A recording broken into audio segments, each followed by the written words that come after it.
Caboneros boconeros, bienvenidos una vez más a mi canal Bocón Cubano, las dos veces con K, señores. Un canal que en menos de 10 minutos esperamos que te diviertas, en lo que siempre aprendes algo nuevo. Si es la primera vez que nos visitas, súper bienvenido, siéntete. Esperamos que te guste este video y al final te suscribas y le dejes a la campanita para que no te pierdas nada de Bocón Cubano. Yo soy Osvaldo y hoy vamos a estar boconeándonos sobre cómo sobrevivió en la cultura y en la sociedad cubana el transformismo después de 1959.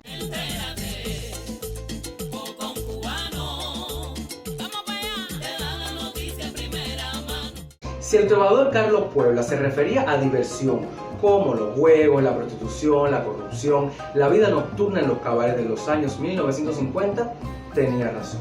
Se acabó la diversión.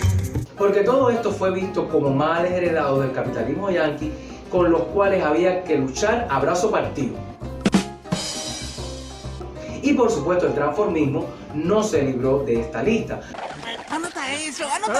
Por lo tanto, el transformismo empezó a ser visto como una manifestación escandalosa pública de la homosexualidad. Así fue como la ahora censurada actividad teatral se fue desplazando a hurtadillas, en un silencio a voces, a espacios más privados. Eran víctimas de homofobia, de transfobia, de delaciones de los vecinos, de transeúntes. El cubano que pasaba y veía una fiesta de hombres vestidos de mujer, enseguida chivateaba y se hacían grandes redadas policiales. Una de las más famosas fue la que ocurrió en 1962, conocida por muchos como la Noche de las 3P: prostitutas, proxenetas y pájaros.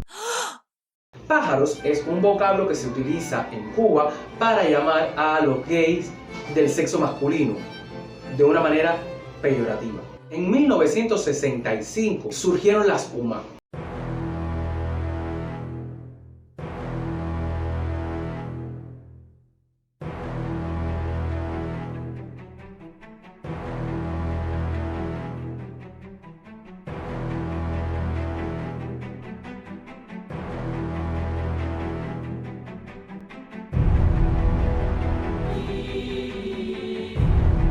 Fue en estos centros donde resurgió el transformismo. La creatividad en estos momentos se tenía que imponer. Se crearon códigos para avisar cuando venían los guardias. De las sábanas, de las toallas, de los mosquiteros aparecían grandes vestidos. Con el betún hacían los rímel y se pintaban las pestañas. Cogían flores para maquillarse los pómulos y la boca. Si el transformismo en las UMA surgió, floreció como una especie de teatro de resistencia, heredó también el estigma de ser un arte de presidiarios y de gente sin vergüenza. Por si fuera poco, en 1972 se instaura la parametración para aquellas personas que no cumplían los parámetros establecidos por el primer Congreso de Educación y Cultura realizado el año anterior. Para que ustedes me entiendan, toda aquella persona que no cumplía con las normas sociales, que no se proyectaba si era varón masculinamente o mujer femeninamente, la parametración no te daba el derecho y te quitaba toda posibilidad de estar en contacto directo artística, culturalmente, con aquella juventud, con aquella generación que se estaba formando revolucionariamente. Ante tal complicada situación donde la mayoría estaba de acuerdo en que la minoría no tenía por qué existir, o al menos no expresarse de la manera auténtica que era, para muchos no quedó más opción que la migración. Una vez más, el confinamiento, pero esta vez a finales de la década del 80, volvería a impulsar el resurgir del transformismo, con los sanatorios para personas con VIH, SIDA o comúnmente, popularmente conocidos como los sidatorios. En el antiguo más famoso sanatorio de Santiago de Las Vegas, el enfermero Guillermo Ginestad crea su personaje Gunilla von Bismarck, atribuyéndosele el renacimiento del transformismo heredado por el teatro vernáculo.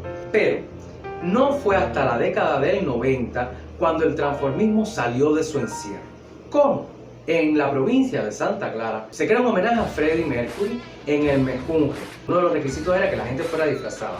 Y muchos hombres fueron disfrazados de mujer. A partir de ahí se ha venido desarrollando toda una cultura gay que hace que el Mejunje de Santa Clara sea un centro de referencia, de inclusión y diversidad a nivel nacional.